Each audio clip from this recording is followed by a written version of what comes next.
오늘 말씀의 제목은 집 나간 아들 이 되겠습니다. 집 나간 아들.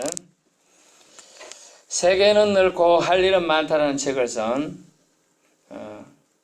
김땡땡 옛날 대우그룹 회장이 있었죠. 한때 대우기업은 우리나라 세계 2위였습니다. 2위. 멋지게 이끌었죠. 사실 지금도 무슨 대우 이렇게 되어 있지만은 국민차 대부분이 대우에서 나오기도 합니다. 하지만 지금은 결과적으로 대우조선의 매각 문제, 인수 문제, 대량 실업 문제 이렇게 아주 복잡해요. 아직도 수많은 가족들까지 또 유관 기관까지 엄청난 파급 효과가 파장이 아직도 있어요. 나라 차원에 수습하고 있지만 그 부도 사태 아직도 미해결 사태예요. 그 제도에도 있더라고요. 가보니까. 그래서 많이 그 제도도 황폐화될 정도로 되어 있어요. 사실 많은 사람이 떠나고 원인은 그룹이 문어발식 확장을 했기 때문인데 확장 좋아요. 근데 부실한 돈이 자본 비율이라는 게 있습니다. 자본 비율이 원래 준비율이라는 지불 준비율이라는 용어인데요. 한국은행에서 어느 정도 가지고 있어요. 그리고 그것을 각 기업에 이제 갖고 보유하고 있는 자산이 있어야 되고 또 기업은행에서 이렇게 하는 것도 있고 있는데 그것이 너무나 약한 거죠. 1989년대에 이런 대히트치는 책도 쓰고 최고로 잘 나가는 기업으로 나가고 있었는데 세계에서도 정말 손꼽을 기업으로 미래적으로 전망 있는 기업을 했지만 딱 10년 정도 뒤에 1998년 정도에 일본에서는 대우는 너무나 부실해서 망할 거다고 예언을 했어요. 근데 곧 망했죠, 진짜로. 그런 이유들이 뭐냐? 잘못된 정책이 나은 거죠. 실제로 그들 재산이 없다고 하지만 편법 정유라나 아직 수천억의 재산이 있어요. 그런데도 서민들만 많은 사람들이 힘들게 된 신곡입니다. 옛날에는요, 집 나가면 고생이다.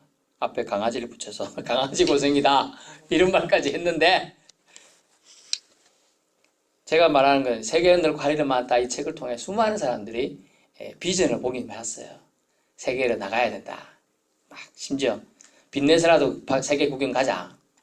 세계 여행 가자. 막 이렇게 했어요. 저도 그때 한번 갈 뻔했어요. 빚내서 가야 되나?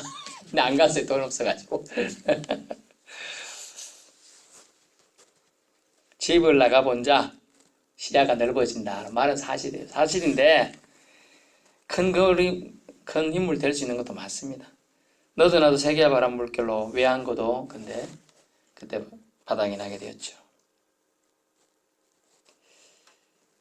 경험은 좋습니다만 형편을 생각하면서 경험을 넓혀야 한다는 게 선조들의 지혜였던 것입니다. 매년 연말이면요 예산을 남기면 안 된다고 외유성, 선신성, 외국 여행 물결이 얼마나 아직도 많아요. 아직도. 그럼 잘 놀다 오면 되는데 나갔다가 술 한잔 먹고 추태를 부리고 오죠. 누구를 때렸느니 가이드를 폭행했느니 그런 문제들까지 벌어지는 것을 볼 때 참 모든 것은 가정교육이 잘못됐다.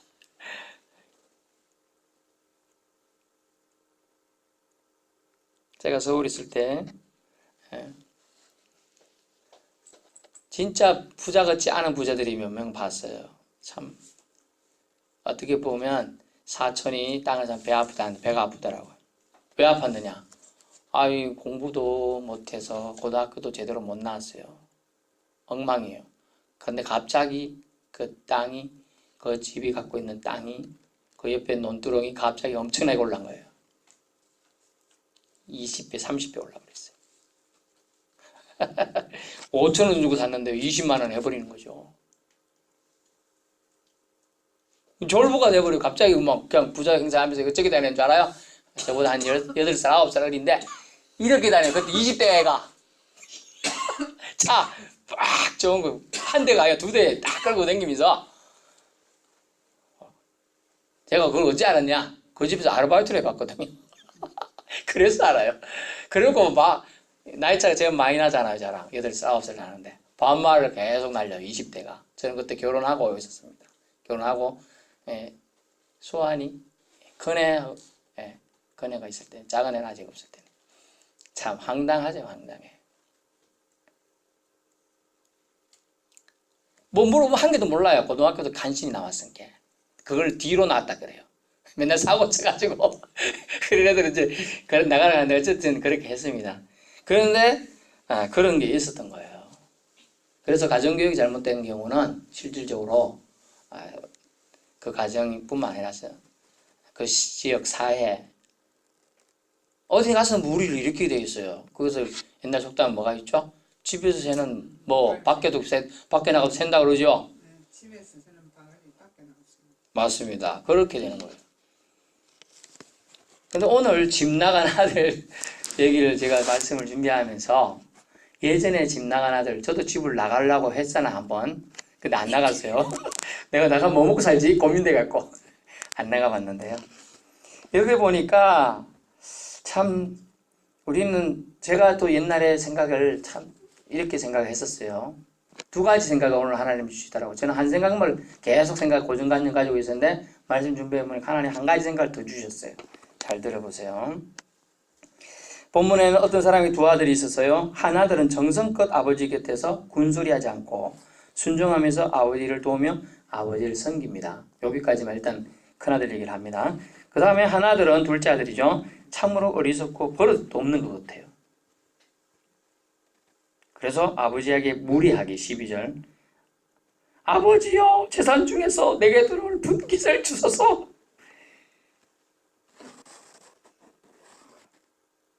재산은 언제 나눠줘요? 보통 이제 유언장 쓴다든지 돌아가실 때 상속이 됩니다. 근데 미리 나눠달라는 거죠. 이때 세상법은 하면 장자에게 3분의 2, 3분의 1은 차자에게 두게 되겠습니다. 그래서 일단 3분의 1 정도를 이제 달라 한 거죠. 근데 아버지 태도를 보세요. 참 성격 좋은 아버지예요. 아버지가 그 살림을 각각 나눠 주었더니 어땠다고요? 나눠줬어요. 큰 아들에게 줬어요, 안 줬어요? 주었어요. 작은 아들에게 주었어요. 자, 그렇게 우리는 잘 생각하시고 계속 들으시면 되겠습니다. 자, 그랬는데 저는 옛날에 이렇게 생각했습니다. 이 아들 참 버르장머리가 없네. 어떻게 아버지 살아계신데 말이야. 재산달로 가지. 참 싸가지가 없네 이놈 새끼. 근데 또 한편으로는 오늘 감동 주신 내용은 그래요. 이 아들이 얼마나 잘했으면 토 하나 안 달고 재산을 나눠줬을까? 그 생각도 해봤어요. 왜냐면 제가 아들을 키워보니까 알겠더라고요. 한 번도 뭐 이렇게 아빠한테 뭐 이렇게 요구하지 않던 아들이 만약 갑자기 아빠 좀 달라고 할 수도 있잖아요. 그리고 정말 신뢰가 잘 쌓여 있는 거예요. 만약 요셉이라고 생각합시다. 신뢰가 쌓여 있어. 요셉은 양치로 나갔다가 뭐 그런 거 있잖아요. 믿으니까 가서 양치 형아들 뭐 하는 거 잘 보고 와라 해서 믿는 거야. 이 아들이 참 아빠하고 관계가 잘 돼 있었어. 잘 돼 있으니까 달라 하니까 공손히 한 말 하고 주는 거예요. 그럴 수 있잖아요. 1번은 버릇장머리가 없는 아들이구나. 근데 두 번째는 아빠하고 신뢰관계가 확실한 아들이구나. 이게 되는 거예요. 지금. 그래서 아버지 제게 줄 분깃을 미리 주세요 했는데 아무 토 안 달고 줍니다. 이 아들은 세상 무서운 줄 모르는 아들이에요. 사실은. 그렇지만 아빠한테는 신뢰관계가 신뢰관계가 너무나 있어가지고 믿어서 정말 이 아들은 믿는 아들인 거야. 그런 아들 있잖아요. 집에서 아들이 두세 명 키워보면 어떤 아들은 신뢰가 너무 가는 거야. 권사님 키워본 사람 있잖아요. 안 그래요? 세 아들 중에 누군가는 신뢰가 가. 무조건. 제 말을 하면 나는 다 믿는다 하는 아들이 있어요. 분명히. 저는 거짓말 한 번도 안 하는데 제 말은 신뢰가 안 갔던 모양이야. 제 모친 잘 안 믿는데. 어쨌든 신뢰관계가 형성되어 있을 수도 있어요. 가정 그런 말이 없기 때문에 그랬든지 어쨌든지 좋았어. 그래가지고 이 아들은 외국으로 갑니다. 이제 우리가 인상이 이제 이 아들에게 나빴던 이유가 뭡니까? 그 이후 사건들이죠. 죄물을 다 모아가지고 갔어. 여기까지 맞아요. 먼 날에 갔어요. 그 다음에 흐랑방탕이 문제예요. 근데 이것도 그래요. 잘 모르는 사람이 갔으니까 옆에서 너 잘생겼다. 그러니까 또 조금 주고 너 이거 사업하면 같이 하면 잘 될 것 같아. 네가 좀 투자해. 내가 아이디어는 좋아. 그러니까 투자해보지. 네 말 믿는다. 했는데 사기당했다는 가능성도 높아요. 그리고 또 사람이 이렇게 움켜쥐고 있다가 넓은 세상 가면 어떻게 되죠? 어깨가 펴지면서 자기가 하고 싶은 거 막 한번 해보고 싶어. 그래서 허랑방탕이 되었어요. 근데 이 궁극적으로 이 아들이 뭔가를 하다가 만약 잘 됐어. 잘 돼갖고 부자가 돼서 요새처럼 돼가지고 아빠를 오라 하는 거 그런 것처럼 돼버렸으면 문제가 없겠죠. 근데 결국은 다 말아먹고 뭐가 됐다고? 거지 중에 상거지가 됐어. 상거지가. 최고의 거지. 우리 뭐든 하든지 최고 거지가 최고인데 최고 거지가 됐어요. 그것을 벤처라고 합니다. 벤처, 모험 정신. 그래서 우리나라에도 벤처기업 타운이 서울의 삼성동에 있어요. 서울에서. 벤처기업 딱 만들고 애들이 20대들 심지어 10대까지 하는 애들이 있어. 아이디어 하나 가지고 사업하면 정부에서 막 밀어줘요. 청년들 너 뭔가 하려고 그러냐? 알았어 300만 원. 막 이렇게 지원해 줍니다. 그런 거예요 지금. 근데 결과적으로 그는 허랑방탕했고 그것이 집 나갔으니까 집 나간 가출이 결국은 독립까지 이루어지지 못한 거죠. 독립까지 이루어져서 문제가 없어요. 집 나갔는데 그 아들이 잘 됐더라 그러면 마을에서 그래요. 와 우리 아들이 나갔는데 잘 먹고 잘 살더라 하면 어떡해. 이거 엄마도 기분 좋아지고. 자 그런데 아닌 경우에 지금 된 거예요 지금. 그래서 아버지를 근심케 하고 참 엄마 얘기가 안 나오는데 하나님 아버지 비유기 때문에 그렇습니다. 그렇게 알고 계시면 돼요. 불효한 자라고 할 수 있어요. 상속은 아버지가 돌아가실 때 주는 건데 궁극적으로는 이미 지금 당겨서 주었습니다. 그 아들은 건방 재산을 탕진했어요. 거지가 됐어요. 그 다음 결국은 품꾼이 되었죠. 15절에 엄청난 고생을 하게 됩니다. 지엽 열매는요. 돼지가 먹는 열매고 사료 쓰는 건데 사람이 먹을 기엔 정말 보리떡인지 개떡인지 하여튼 그런 떡입니다. 겨우 그런 거 만들어 먹을 수 있는 그런 거예요. 깻묵 같은 거죠. 그런 처지에 있었습니다. 그래서 그가 문제는 오늘 이 본문을 기록한 이유들이 이제 석석 나오는데요. 이 아들은 첫 번째, 첫 생각은 잘못되었죠. 외국에 가서 내 멋대로 살아보리라. 이렇게 이제 기술되어 있기 때문에 자기 멋대로 살았어요.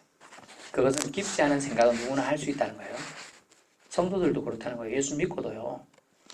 깊지 않은 생각으로 아주 처음 초신자일 때 어때요? 내가 예수님 믿긴 하는데 초신자 때 예배를 드리고 집에 가서 제사 드려도 되겠지? 이렇게 생각할 수 있잖아요. 그죠? 초신자 때. 이제 그런 깊지 않은 생각의 의미로 이 아들은 첫 생각을 했습니다. 두 번째 생각은 아버지 품꾼은 굶자고 잘 먹는다라는 거 17절에 생각했어요. 조금 더 나아갔어요. 사실을 생각한 거예요. 사실을. 도저히 자기가 배고파 죽겠다 보니까 이런 생각이 돼요. 이에 스스로 돌이켜 이르되 17절 내 아버지긴 양식이 풍족한 품꾼이 얼마나 많나. 품꾼인데도 양식이 풍족했어요. 아주 건전한 생각이 또 다시 돌았어요.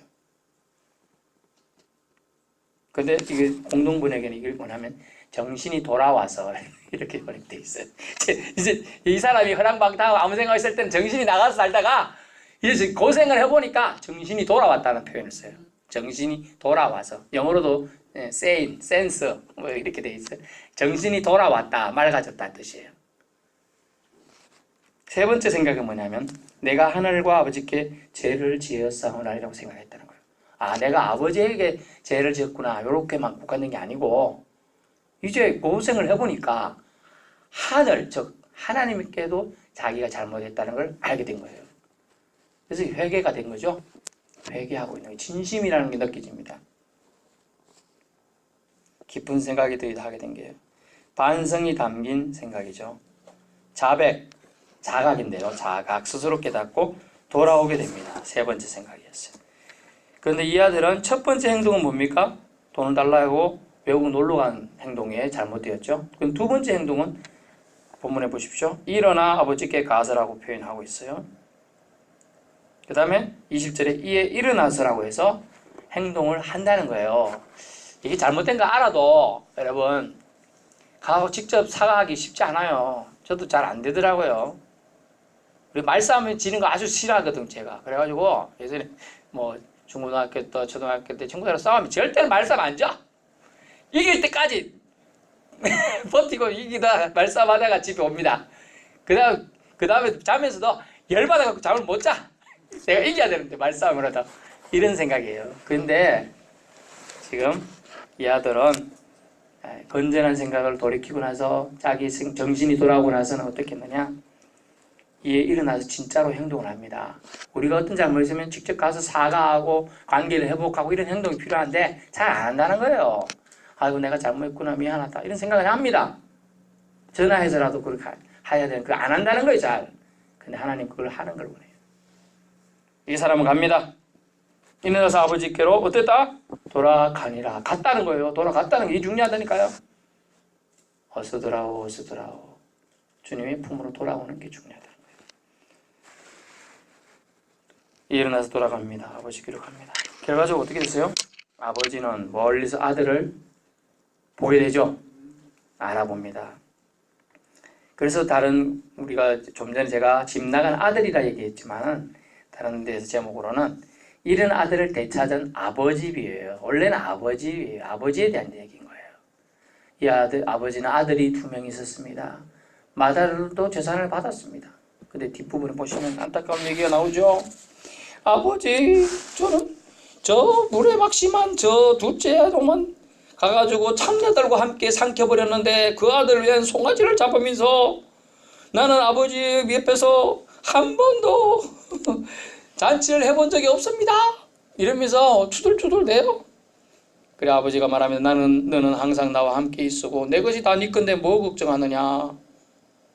그리고 이 동생은 죽었다가 살아났는데 내가 다시 찾아서 얼마나 기쁘겠느냐. 이렇게 얘기했다는 거예요. 마다들은요 심기가 불편했어요. 자기도 받았잖아요. 누릴 수가 있는 처질까요 아닐까요? 누릴 수 있어요. 그런데 자기는 순종을 하는 것 같은데 그게 가짜 순종이었다는 거예요. 억지 순종이었다는 거예요. 제가 어제 목회자들 모임 잠시 갔었는데 설교 잠깐 며칠 됐지만 많이 해결했어요. 제가 어느 중에 1년 정도 이제 우리 교회 섬기지 넘었는데 지나다 보니까 억지로 하고 있는 부분이 있지 않나. 그 말씀 베드로전서 말씀에 탁 나와요. 네가 억지로 하고 있지 않느냐. 또 성도들에게 주장하는 자세를 하고 있지 않느냐. 말씀을 탁 듣고 제가 완전히 어제 깨지고 마음에 해결을 했어요. 일이 부담되면 안 되는데 이게 부담으로 나가면 목회를 하기 힘듭니다. 그걸 이제 하나님이 지적해 줬어요. 그래서 하나님 아직도 나를 사랑하시는구나. 부담 갖지 말고 목회해라. 천천히 너무 빨리 네가 뭘 하려 하니까 힘든다. 이걸 가르쳐 주셔서 제가 다시 동기부여 받고 이렇게 목회를 할 수 있어요. 우리는 새해가 되면 어떻게 인사합니까? 새해 복 많이 받으세요. 근데 외국엔요? 모르세요? 해피 뉴 이어예요. 행복하세요예요. 새해 행복해라. 새해 즐거워라. 이게 중요해요. 주님 안에서 새해 즐거워야 되는 것이 원래 목적이에요. 우리 석 달 지났는데 주님 안에서 지금 몇 달간 좀 즐거웠습니까? 새해 이제 결심한 것 좀 했어요. 성경책 읽고 기도도 하고 있나요? 네. 아멘. 그래요. 그게 주님 안에 있는 거예요. 그래서 이 아들은 큰 아들은 다 가지고 있어 사실. 그런데 너무 못 누려. 자기가 왔을 때 자기는 일만 하고 열심히 하는데 눈치 보고 열심히 일했는 거야. 그리고 종이 있다는 얘기, 그 집에 종이 좀 많다는 얘기예요. 불러가지고 걸치면 내가 하루 정도는 종 네가 대신 일 가고 나 좀 쉬겠습니다. 아빠 한다고 아버지가 너 가서 일해야지 이랬을까요? 아니에요. 왜냐하면 그걸 어디서 알 수 있느냐? 재산 나눠주려 할 때 아버지는 한마디도 안 하고 나눠줬다는 거예요. 너는 큰아들 너는 이제 달라 안 해서 내가 나중에 줄게 이런 말도 안 하고 바로 다 줬어. 그걸 다 배려한다는 거고 자녀들을 믿는다는 거예요. 근데 큰아들은 아버지를 오해하고 있었어요. 엄격한 아버지, 나에게 뭔가 내가 완벽하길 바라는 아버지라고 생각했어요. 아니에요. 우리 하늘 아버지는 우리가 완벽하길 원하는 게 아니에요. 우리가 좀 부족해도 되고 실수해도 돼요. 그걸 하나님 알고 계셔요. 단지 내게로 돌아오기만 하라는 거예요. 늦어도 된다. 잘못을 저지를 수 있어. 인생은 하나님께 돌아와서 아버지 제가 이렇게 일을 실수를 했지만 잘못했지만 아버지 돌아왔습니다. 불쌍히 해주십시오. 용서해 주십시오. 근데 이 아들은 어땠어? 우리 둘째 아들은 용서를 구하지도 않았어요. 차라리 날 풀꾼의 하나로 써달라고 말했지만 이미 아버지는 어떤 마음을 가지고 있었어요? 저 멀리 오고 있을 때 이미 다 용서했던 거예요. 그래서 어저께 했다고 막 달려가지고 아이고 이놈의 자식이 왔구나 하면서 본문에 이렇게 나오지만 성경에 다른 번역에 보면 이렇게 끌어안았다. 두 팔을 던졌다고 나와요. 두 팔을. 팔 두 개잖아. 그런 이제 몸에 안 좋은 분이 있었지. 두 팔을 던졌다 하는 말이 끌어안았다. 와라. 그리고 어떻게 했습니까? 입 맞추고 그 다음에 좋은 옷도 입히고 이래저래 잔치를 벌이라 하고 이렇게 해주는 겁니다. 가락지도 끼워주고 본문의 밑에 22절 보세요. 발에 신을 신기라. 옛날 고대에는요, 종은 노예는요 신발을 신지 않게 했다는 거예요. 그래서 맨발로 다니게 했어요. 신을 신긴다는 것은 이제 자유민이 됐다는 걸 나타내는 상징이에요. 그래서 예수님이 십자가 못 박혀 갈 때 끌려갈 때 신발 신고 갔을까요? 아니에요. 종이나 노예로 끌려가는 장면하고 똑같은 거예요. 그래서 제수들을 다 발벗기고 다 벗기고 간단 말이죠. 그런 입장이에요 지금. 그래서 다시 지위를 회복시켜주는 것이 아버지. 아버지께 오는 자는 상관없이 그 사람이 어떤 죄를 지었든 간에 아버지는 자기에게 오는 자를 결코 내치지 않는다는 걸 오늘 본문에서 얘기해 주고 있는 겁니다. 결론입니다. 아버지는 멀리서 아들을 알아보고 측은히 여겼습니다. 우리는 어떤 마음으로 하나님 아버지의 마음을 포모해야 되는데 그 하나님 아버지의 마음은 첫 번째로 측은히 여기는 거예요. 우리도 하나님의 사랑을 거저 받은 자로서 측은히 여기는 마음이 있어야 한다. 누구를 향해서요? 자녀가 있으면 자녀를 향해서, 남편이 있으면 남편을, 아내가 있으면 아내를 위해서, 자녀. 우리는 그래 해야 한다는 거죠. 먼저 믿은 자는 측은히 여기는 마음이 있어야 돼요. 자, 아주 예수 몰라서 그렇지. 이 한 마음만 있으면 돼요. 아주 예수 몰라서 저렇다.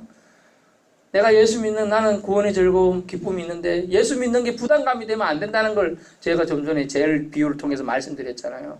부담감이 되면 힘들어요. 믿음 생활이 어려워진다는 거예요. 똑같아요. 아버지를 모시고 사는데 아버지를 그 부담감으로 와닿았어. 아버지는 아버지고 아버지는 날 사랑해주고 날 믿어주는 사람으로 알았다면 큰아들이 그런 부담을 안 느끼고 그런 짜증을 안 내고 그런 화를 안 냈을 거 아니에요. 아버지가 그래서 저 자식이 이러지 않고 아버지가 친히 아들이 마음이 상한 걸 알고 나와서 아들아 왜 그러니 같이 들어가자 이렇게 말하잖아요. 지금 큰아들이 마음 상해서 안 들어간다고 그러니까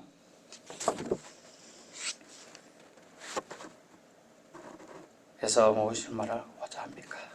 아버지는 항시 자녀를 용서하실 준비가 되어 있습니다. 아멘.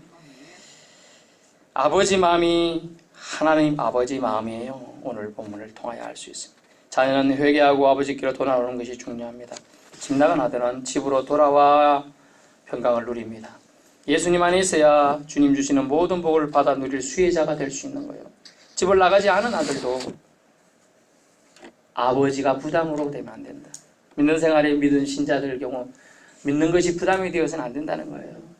억지가 돼서는 안 된다는 거예요. 자원함으로 할 수 있어요. 여러분 집 나간 아들로 사시렵니까? 다시 돌아오는 아들로 사시렵니까? 나갔다는 게 중요한 게 아닙니다. 다시 돌아왔다는 게 중요한 거죠. 모든 것을 누릴 수 있는 것은 돌아올 때 가능해요. 하나님 아버지께 올 때 하나님은 아무 말도 안 하잖아요.